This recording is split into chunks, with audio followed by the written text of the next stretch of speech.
புகழ்மீடியா நம்மளுக்கெல்லாம் இனிமையான வணக்கம். இன்றைய தினமும் பேப்பர்கள் என்னென்ன நியூஸ்கள் வந்திருக்குன்னு சொல்றதுக்காக நாங்கள் வந்திருக்கிறோம். இன்றைக்கு வந்து இந்த கையில் தினக்குறள் இருக்கு. என்ற விளம்புரி உதயன்ல வந்து நாங்கள் உலக செய்தி வரும் வரைக்கும் நாங்கள் உதயன் பேப்பரை தொடமாட்டம் பண்ற ஒரு உறுதி கொண்டிருக்கிறோம். உதயன் பத்திரிகை தெரியும் வரைக்கும் நீங்கள் ஷேர் செய்யுங்கள்.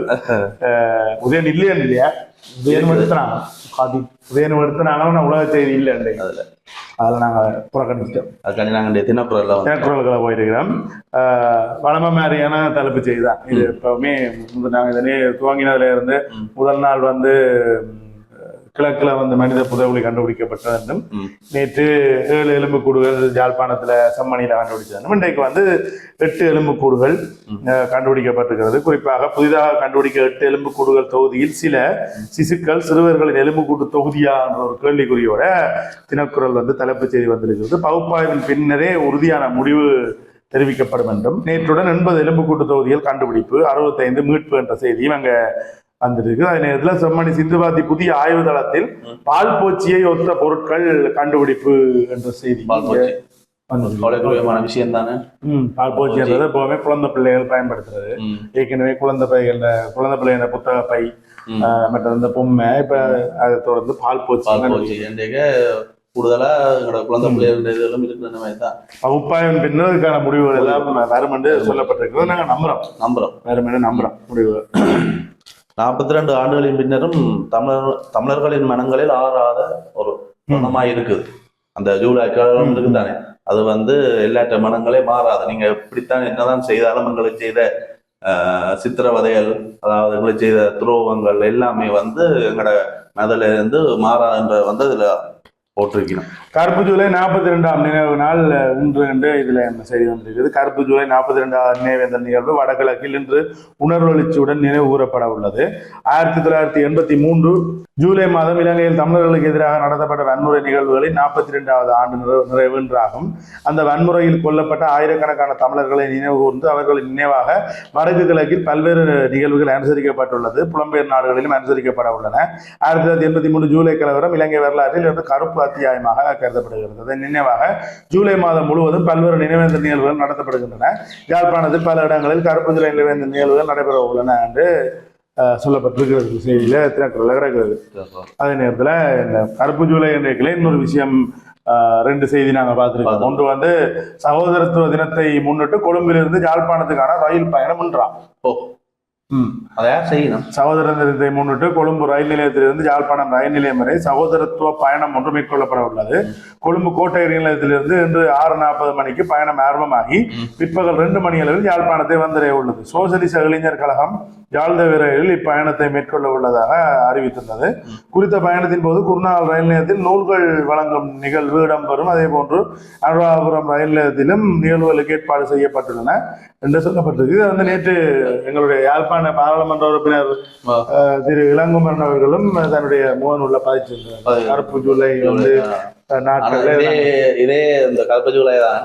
எனக்கு அம்மா அப்பா சொன்ன விஷயம் என்னன்னா, இதே இப்ப குருணா அங்க இருக்கல்லோ, அதாவது எல்லாம் விரைக்க ட்ரெயின்ல மறிச்சு வெட்டினது அடிச்சது பல விஷயங்கள் அந்தந்த இடத்துல இது பண்ண போயிருந்தேன். நட்புறவு சகோதரத்துவம் பயணம் எல்லாம் ஓகே, குறைஞ்சபட்சம் இந்த ஓகே கருப்பு ஜூலை நடந்ததுன்றதை ஏற்றுக்கொண்டாலே நாங்கள் அந்த நட்புறவை பற்றி சிந்திக்கலாம். இது நாங்கள் கூட அடிச்சு போட்டு 40 வருஷத்துக்கு அப்புறம் வந்து நான் அடிச்சதே இல்லை உனக்கு ஒரு நாளப்பா நாங்க ஃப்ரெண்ட்ஸா இருப்போம்னா அது மனித இயல்பு இல்லதான்.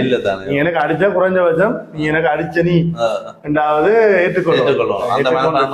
அந்த ஏற்றுக்கொள்ள தன்மை இல்லாத பட்சத்துல சகோதரத்துவ பயணங்கள் எந்த தூரம் வெற்றி அளிக்கும் 2 மணிக்கு தெரியும் அது எவ்வளவு தூரம் வெற்றி அளிச்சிருக்கு அது தெரியும். நாங்கள் இதுல கணக்க கலைக்கிறத விட இன்னைக்கு அந்த ரெயின் வரையில எத்தனை பேர் அந்த சகோதரத்துவத்தை ஏற்றுக்கொள்ள போய் கொண்டாடினோம்ன்றதுலயே தெரியும். இதை பற்றி நான் கணக்கு அலட்டி கொள்ள தேவை. ஆனா முழுக்க ரோட்டு ஃபுல்லா போஸ்டர் எல்லாம் ஓட்டி கிடந்த சகோதரத்துவ ரயில் பயணம் வந்து அதை மக்கள் அதுக்கு பதிவு சொல்ற தேர்தலில் வாக்களிச்சுட்டார்கள் என்றதுக்காக மறந்துட்டார்கள் இல்ல அவ்வளவுதான். எங்கட பக்கம் இருக்கிறார்கள்னு அதாவது நாங்க சொல்றது அரசியல் தலைமைகள்ல இருக்கக்கூடிய இடைவெளி தான் நிரப்பப்பட்டிருக்கே தவிர எங்களுடைய அபிலாஷைகளுக்கான இடைவெளி ஒரு நாள் நிரப்பப்படாது. பிரச்சனைக்குரிய இடைவெளி இப்படியான இதெல்லாம் நிரப்பப்படாத நாங்கள் உறுதியாக சொல்லிக் கொள்றோம். உறுதியாக சொல்லலாம். தெரியும் அதுதானே நட்புறவு பாலம் என்ற பெயரில் அனுர அரசின் சதித்திட்டம். தமிழ் தேசிய மக்கள் முன்னணியின் செயலாளர் கஜேந்திரன். நட்புறவு பாலம் என்ற பெயரில் யாழ்ப்பாணத்தில் அனுர அரசின் பாரிய சதித்திட்டம் ஒன்று நிகழ உள்ளதாக எச்சரித்துள்ள தமிழ் தேசிய மக்கள் முன்னணியின் செயலாளர் கஜேந்திரன், அனுர அரசின் நெடுபடிகளாக செய்யப்படும் நபர்களின் இந்த வலையில் வீழாது இன்றைய நாளில் கருப்பு கொடி கட்டி அதற்கு எதிர்ப்பு வெளிப்படுத்த வேண்டும் என்று மக்களுக்கு அழைப்படுத்துகிறார். எனக்கு என்ன பிரச்சனைடா, இந்த தமிழ் தேசிய மக்கள் முன்னணி கஜேந்திரன் அந்த ஒன்று நடந்தா அதை எதிர்க்கின்ற பேர்லயே அதுக்குரிய பில்டப்பா அதிகரித்து கொண்டு இருக்கிறோமோ அந்த மாதிரியும் ஒரு சந்தேகம் வருது. தேவையில்லாம இதுக்கெல்லாம் ஒரு அறிக்கையெல்லாம் தேவையற்றது. மக்கள் சரியான முடிவுகளை சரியான நேரத்தில் எடுத்துக்கொண்டுதான் இருப்பார்கள். இந்த மாதிரியான அறிக்கைகளை நாங்கள் எதிர்க்கணும், நாங்கள் இல்லாம பண்ணணும், நடக்கிறது நடந்துட்டு போட்டும் நாங்கள் கொள்கையில உறுதியா இருப்போம். நாளைக்கு நடக்கக்கூடிய விடுதலை என்ற போராட்டத்தில் அது ஒன்று நடக்குது. அதை பற்றி நாங்கள் 2 நாளாக கழிச்சு கொண்டிருக்கிறோம். அந்த போராட்டத்துக்கு நாங்கள் வலு சேர்க்கிறதன் மூலமாக இந்த மாதிரியான விஷயங்கள் சில விஷயங்கள் இல்லாம போயிருக்கு. 2 ஆண்டுகளில் நாட்டை விட்டு வெளியேறிய 1489 வைத்தியர்கள் ஆய்வில் வெளியான அதிர்ச்சி தகவல். 2022 முதல் 24 வரையான காலப்பகுதியில் நிபுணர்கள் உட்பட 1489 வைத்தியர்கள் நாட்டை விட்டு வெளியேறியதாக அண்மைக்கால ஆய்வு ஒன்றில் ஊடாக தகவல் தெரிவிக்கப்பட்டிருக்கிறது. அதிக எண்ணிக்கையிலான வைத்தியர்கள் நாட்டை விட்டு வெளியேறுவது சுகாதார உள்கட்டமைப்பை சீர்குலைத்து குறிப்பாக கிராமப்புற மற்றும் பின்தங்கிய பகுதிகளில் நிபுணர்களின் பற்றாக்குறையை உருவாக்கியுள்ளது என்று ஆய்வு கூறுகிறது. இது வைத்திய கல்வியையும் அனைவருக்கும் சுகாதார சேவைகளை சமமாக அணுகுவதற்கான உரிமையையும் பாதித்துள்ளது என்றும் கூறுகிறது. இலங்கை வைத்தியர்கள் இடம்பெயர்ந்த நாடுகளையும் குழு ஆய்வு செய்திருக்கிறது. ஆஸ்திரேலியாவுக்கு அதிக எண்ணிக்கையிலான வைத்திய நிபுணர்கள் குடிபெயர்ந்த 10 நாடுகளில் இலங்கை 4வது இடத்தில் உள்ளது என்று தெரிவிக்கப்படுகிறது. எப்படியே நாங்க இங்க கட் பண்ணினா 2016-17 ஒரு தனியார் மருத்துவ கல்லூரி ஒன்று இங்க உருவாக்குறதுக்கான முனைப்பு ஒன்று நடைபெற்றது. அது சரி பிள்ளைன்றது 2வது. அது சரியான தனியார் மருத்துவமனையா இல்லையான்றது 2வது. ஆனா இந்த மருத்துவர்கள் எல்லாரும் போராட்டத்தில் ஈடுபட்டிருந்தார். தனியார் மருத்துவ கல்லூரி வேண்டாம் போராட்டத்தில் ஈடுபட்டது. அப்ப இங்க வார மருத்துவர்கள் எப்படியா தெரிவு செய்யப்படுகிறார்கள்? ஏஎல் பரீட்சைகள் மூலமாக, கோட்டா சிஸ்டத்தின் மூலமாக தான் இங்க மருத்துவர்கள் தெரிவு செய்யப்படுகிறாங்க. உங்களுக்கு இலவச கல்வியில முழுக்க படிச்சுட்டு இந்த மக்களுக்கு நீங்க இலவச மருத்துவத்தை நீங்க வழங்கணும் பண்றதுதான் அந்த சிஸ்டத்தின் நோக்கம். வேற சிஸ்டத்தின் நோக்கம் அதுதான். குறிப்பிட்ட அளவுல இலங்கையில மருத்துவர்களுடைய சம்பளமும் அவர்களுடைய சலுகைகளும் இலங்கையில அவர்கள் சிறப்பாக வாழக்கூடிய அளவுல தான் இருக்கு. பேராசை கொண்டு வாழக்கூடியவர்கள் அப்படியே வழியில போவார் மாதிரி தெரியுது. சில பேருக்கு இந்த டிரான்ஸ்பர் பிரச்சனைகள் அதுல சில விஷயங்கள் இருக்கு. மருத்துவர்களின் வழியில போயினோம் என்றால் விலங்கையில அவர்கள் படிக்கிறது இலவச கல்வி. அதான் நான் சொல்றேன், இங்க படிக்கிறது இலவசமா படிக்கணும். படிச்சுட்டு போய் அதுவும் இலவச கல்வி, சாதாரணமா இலவச கல்வி, போட்டி பரீட்சையின் மூலமாக எடுக்கப்பட்ட இலவச கல்வி. அதுல நீங்க இங்க வெளிநாடுதான் போறீங்களா, இந்த உள்நாட்டிலேயே பணிபுரிகிற ஒரு டாக்டர் அல்லது ஒரு மாணவன் சந்தர்ப்பத்தை எடுத்துக்கொண்டுதான் நீங்க மருத்துவ கல்வியில படிக்கிறீங்க. அப்ப குறைஞ்சபட்ச அறம் இங்கே அதுல இருக்கணும்ன்றது, அதுல குறிப்பா நிபுணர்கள் எல்லாம் இடமேந்து போயினம்ன்றது கொஞ்சம் கவலைக்குரிய விஷயமா இருக்குது. அப்படித்தான் நீங்க போறீங்களா, அது போறது சரியான நீங்க ஏற்றுக்கொண்டா தனியார் மருத்துவ கல்வியை இங்க ஏற்றுக்கொண்டிருக்க வேண்டும். நாங்க எல்லாம் போறோம்டா அப்ப மக்கள் என்ன செய்யுது, தனியார் மருத்துவ கல்லூரியும் ஏற்றுக்கொண்டிருக்க வேண்டும். இது நாங்க தனியார் மருத்துவ கல்வியில காசு கட்டிட்டு கைக்கிறவன் இல்ல. இங்க மருத்துவ பற்றாக்குறை இருக்கு. மருத்துவர்கள் வெளிநாடு போயினோம், இங்க இலவச கல்வியில படிச்ச மருத்துவர் வெளிநாடு போயினோம். அப்ப என்ன செய்யறது, தனியார் மருத்துவ கல்லூரிகள் இங்க வரத்தாம அப்படி வந்தாதான் இதனுடைய இதை நாங்கள் ஃபில் பண்ணலாம். எல்லாத்துக்கும் வெளியில போற மருத்துவர்கள் எல்லாத்தையும் திருப்பி நாட்டுக்குள்ள வரணும். வனவிலங்குகளின் ஆரோக்கியத்தை பாதுகாக்க நாட்டில் 12 கால்நடை வைத்தியர்கள் மட்டுமே. சுற்றுச்சூழல் பிரதி அமைச்சர் தம்மிக பட்டபந்தி தெரிவித்திருக்கிறார். நாடு முழுவதும் வனவிலங்குகளின் ஆரோக்கியத்தை பாதுகாக்க வனவிலங்கு பாதுகாப்பு திணைக்களத்திடம் 12 கால்நடை மருத்துவர்கள் மட்டுமே உள்ளனர் என்று தெரிவிச்சிருக்கிறார். மனித ஜானை மோதல் குறித்து எதிர்க்கட்சி தலைவர் சஜித் பிரேமதாசவின் கேள்விக்கு பதிலளித்த மனித ஜானை மோதல் யூஎன்பியை பற்றி கேட்கணும். மனித ஜானை மோதல் மனித ஜானை மோதல் குறித்து சஜித் பிரேமதாசன் கேட்கலாம் தானே. ஜானை மோதலை பற்றி கால்நடை உதவியாளர்கள், செவிலியர்கள் மற்றும் தொழில்நுட்ப வல்லுநர்கள் போன்ற துணை ஊழியர்கள் பற்றாக்குறை இருக்காம்.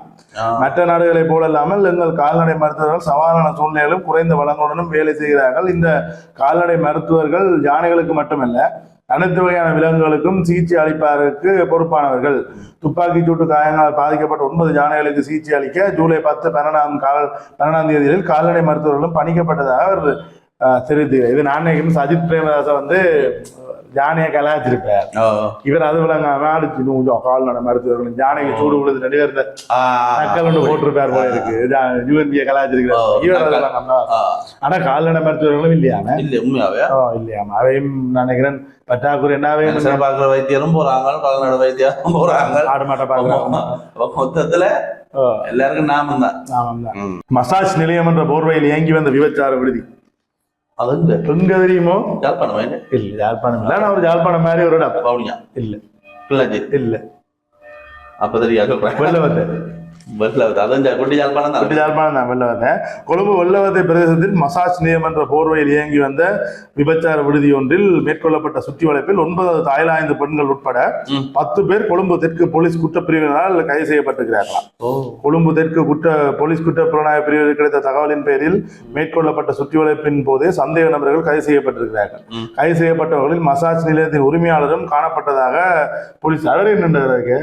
அவர் இப்ப உரிமையாளர் தானே நம்மள அந்த இது பண்ணி காசு வாங்கி போட்டு அப்படி மசாஜ் நிலைய உரிமையாளரும் 9 தாய்லாந்து பெண்களும் மேலதிக விசாரணைக்காக வெள்ளவத்தை போலீஸ் நிலையத்தில் ஒப்படைக்கப்பட்டுள்ளதாக தெரிவிக்கப்படுகிறது. இது தாய்லாந்து மசாஜா? தாய் மசாஜ் வந்து வெள்ளவத்தையில செய்திருக்கணும். மசாஜ் என்ற பெயர் போர்வையில போர்த்துதான் போர்வை அந்த இல்ல போர்வையில விபச்சாரம் போர்வையெல்லாம் செய்திருக்கணும். மசாஜ் நிலையம் என்ற போர்வை அப்படி ஒரு போர்வை இருக்கு போல. அப்படி போர்வையில சரி இவ்வளவுதான் இன்னைக்கு பேப்பர்ல வந்திருக்கிற முக்கியமான செய்திகள். எல்லா பேப்பர்லயும் கிட்டத்தட்ட ஒரே மாதிரி செய்தியெல்லாம் வந்து நாங்கள் வேற சுவாரஸ்யமான செய்திகளை தேர்த்து உங்களுக்கு கொண்டு தார முயற்சி செய்யலாம். இதுல போட்டா நாங்க கட்டாயம் உங்களுக்கு போட்டா நாங்கள் இங்க அறிஞ்சு நாங்கள் காய்க்கிறதுக்கு தயாரா இருக்கிறோம். தொடர்ந்து எங்களை யூடியூப்பை நீங்க ஃபாலோ பண்ணுங்க, சப்ஸ்கிரைப் பண்ணுங்க, லைக் பண்ணுங்க, கமெண்ட் பண்ணுங்க, ஷேர் பண்ணுங்க, மற்றவங்களுக்கு அனுப்புங்க. வேற பெட்ரோல் செட்ல இப்ப வரும் வீடியோ வருமா? ஓகே, தீபாவளிக்கு தீர்வு வரும் என்ற மாதிரியான ஒரு கருத்துக்களை தெரிவிச்சிருக்கிறேன்.